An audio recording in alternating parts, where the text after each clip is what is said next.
அஸ்ஸலாமு அலைக்கும் வரஹ்மத்துல்லாஹி வரகாத்து. இஸ்லாம் எப்பவுமே சுத்தத்துக்கு ரொம்ப முன்மாதிரி. அத்தஹூரு ஷத்ருல் ஈமான், ரொம்ப சுத்தமாக இருக்கிறது ஈமான்ல உள்ள ஒரு பகுதி அப்படின்னு சொல்லுது. அப்படிப்பட்ட இஸ்லாமே சில விஷயத்துல இப்படி இருக்கிறது அல்லாஹ்வுக்கு ரொம்ப பிடிச்சம் அப்படிங்கிறது. உதாரணத்துக்கு ஷஹீத் ஆகிறார், ஒருத்தர் இறந்து போறார். இறந்து போனவர் என்ன நிலையில இருக்கிறாரோ அப்படியே தான் எழுப்பப்படுவார். வயஸ்அபு தமுஹு, அதாவது அவருடைய ரத்தம் எப்படி ஃப்ரெஷ்ஷாக இறந்தாரோ அதே மாதிரி தான் எழுப்பப்படுவார் அப்படின்னு. இப்போ ரத்தம்ங்கிறது அசுத்தம், நாளைக்கு அல்லாஹு தாலா ரத்தத்தோடு எழுப்புவான் அப்படின்னு. ஏன் அப்படின்னா அவர் இஸ்லாத்துக்காக வேண்டி அந்த விஷயத்தை அவர் அர்ப்பணித்ததுனால அல்லாஹு தாலா அப்படியே எழுப்புறான்.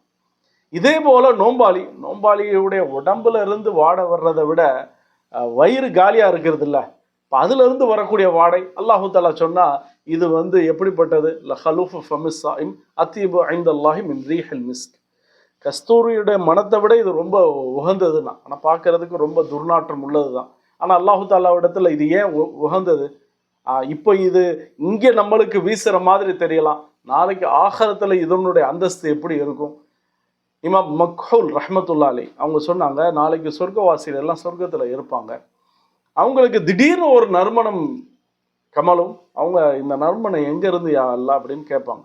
அப்போ சொல்லுவாங்க, இது இருக்கிறதுலே, அதாவது உங்களை விட அதிகமாக நோன்பு வச்சவங்களுடைய வாடை, அந்த வாய் வாடை அப்படிங்க.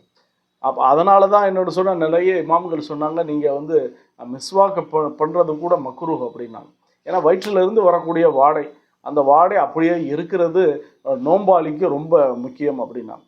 அதனால் அல்லாஹ்விடத்தில் சில நேரம் இது அசுத்தம்னு நம்ம நினைக்கிறோம், அதை கூட அல்லாஹு தாலா என்ன ஒரு பெரிய அந்தஸ்தில் வைக்கிறான். ஏன்னா உடம்புல வாடை வர்றதை விட நோன்பு வச்சவர் எதில் வயிறு தான் அதிகமாக நோன்பு வைக்கும், சாப்பிடாமல் குடிக்காமல் இருக்கும். அப்போ அதனுடைய வாடை அல்லாஹு தாலா சொன்னால் இது சாதாரண வாடை கிடையாது, இது நாளைக்கு ஆகிரத்தில் ரொம்ப உயர்ந்த வாடை அப்படின்னே சொல்கிறான். வாஹிரு தாவானா அல்ஹம்துலில்லாஹி ரப்பில் ஆலமீன்.